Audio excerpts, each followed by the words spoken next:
கொண்டக்கடலை போட்டு பன்னீர் பாஜி பண்ண போகிறோம். கடுகு போட்டுக்கிடுங்க. கடுகு பொரிஞ்சிட்டு பல்லாரி போட்டுக்கிடுவோம்.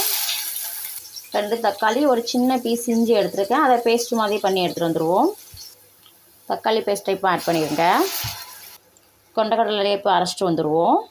இந்த மாதிரி அரைச்சி எடுத்துக்கிடுங்க. அப்போ தான் கொஞ்சம் கிரீமியாக கிடைக்கும். கொண்டக்கடலை கொஞ்சம் ஆட் பண்ணுவோம்.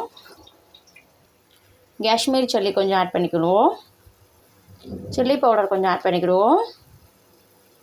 கரம் மசாலா பவுடர் ஆட் பண்ணிக்கிடுங்க கொஞ்சம். நல்லா இப்போ அரைச்சி வச்சுருக்க கொண்டக்கடலையை மிக்ஸ் பண்ணிடுவோம். உப்பு ஆட் பண்ணிக்கிடுங்க. மஞ்சத்தூள் ஆட் பண்ணிக்கிடுங்க. இப்போ தண்ணி ஆட் பண்ணிக்கிடுவோம். இப்போ பன்னீர் ஆட் பண்ணிக்கிடுவோம்.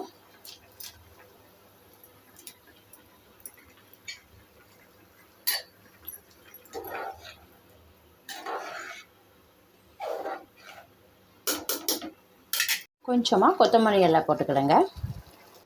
ரெடி. இதே மாதிரி குக் பண்ணி சாப்பிடுங்க. நல்லாயிருக்கும், டேஸ்டியாக இருக்கும்.